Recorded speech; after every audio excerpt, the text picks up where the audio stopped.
दुर्गाज किचनमध्ये आज आपण अशी मऊ लुसलुसीत आणि तीही तांदळाच्या पिठाची भाकरी करणार आहेत। पाहिलं किती मऊ आहे ही भाकरी। तुम्ही जर सकाळी बनवली तर संध्याकाळपर्यंत हिला काहीच नाही होणार, एवढीच मऊसर भाकरी राहणार आहे। चला तर चालू करूयात। एका कढईमध्ये ना मी 2 कप पाणी घेत आहे। आता या 2 कप पाण्यामध्ये ना आपण अर्धा चमचा मीठ आणि अर्धा चमचा आपण तूप टाकणार आहेत। हा व्हिडिओ पूर्ण पहा, याच्यामध्ये खूप छानशा ट्रिक मी तुम्हाला सांगणार आहे। आता या 2 कप पाण्याला ना आपण 1.5 कप तांदळाची पिठी घालणार आहेत आणि या ठिकाणी आता आपण गॅस बंद करणार आहेत। याला छानसं आपण हलवून घेऊत आणि वाफ अशीच राहील ना, एवढं पॅक आपल्याला याच्यावर एखादी डिश टाकली किंवा असं ढक्कन ठेवायचं आहे। 15 ते 20 मिनिटांनी ही वाफ सगळी निघून जाईल आणि हे आपलं पीठ थंड होईल। त्या टाइमला याला छानसं मळून घेऊत। मळताना ना पाण्याचा आणि तुपाचा हात लावा। हे चहा पाहिलं का किती छानसा गोळा तयार झाला आहे। अगदी लोण्याच्या गोळ्यासारखा हा मऊसर गोळा तयार झाला आहे। चला तर यापासून आता आपण भाकरी बनवायला चालू करू।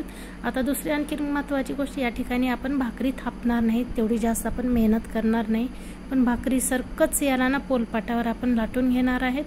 पोलपाटाला थोडंसं पीठ लावलं आणि या गोळ्याला ही दोन्ही साईडने पीठ लावून घेतलं आणि हलक्या हलक्या हाताने आपण याला ना ही अशी छोटीशी भाकरी करून घेणार आहेत। भाकरीची साईज चमच्यावर डिपेंड राहील।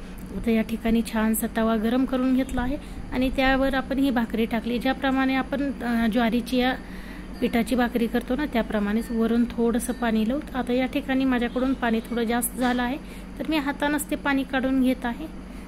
हे पहा, या पद्धतीने काढून घ्यायचं। पाणी सगळं वरचं निघून गेलं आहे, ड्राय झालेलं आहे। त्या टायमाला आपण हे भाकरीला टर्न करू। छानसं याला ना एका साइडनं आपण शेकून भाकरी दाखवणार आहे। या ठिकाणी मी गॅसवर कशी भाजायची आणि दुसरी तव्यावरची दाखवणार आहे। आता या ठिकाणी मी हे एका साइडनं पूर्ण भाकरी भाजून घेतली। आता हा तवा काढून ना गॅसवर भाकरी भाजून दाखवतो। मग हे पाहिलेत किती छानशी फुगत आहे। अशीच आपली टमसर आणि मोठी भाकरी फुगणार आहे। त्याच्यामुळं ना त्याचे छानसे 2 भाग पडून ना हे मऊ आणि लुसलुसीत होण्यासाठी मदत होणार आहे। हे पाहिलं, एक भाकरी झाली। आता दुसरी भाकरी मी तुम्हाला दाखवते। दोन्ही साइडनं बघा व्यवस्थित खमंग भाजली आहे आपली भाकरी। हिलाही पाणी लावून घेऊ। हा व्हिडिओ पूर्ण पहा।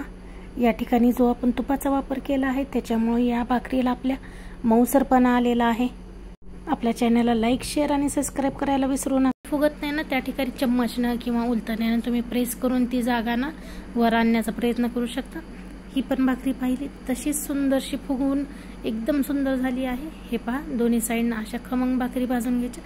अशा प्रकारे मी 4-5 भाकरी करून घेतल्या आहे। आता तुम्हाला हे दाखवते किती मऊ आहे ही भाकरी। करून मला खूप वेळ झालं। हे पहा, एका मुठीमध्ये मी याला फोल्ड केलं आहे, तरी ही भाकरी तशीच आहे मऊसर। आता ही दुसरी भाकरी बघा, त्याच पद्धतीनं आहे।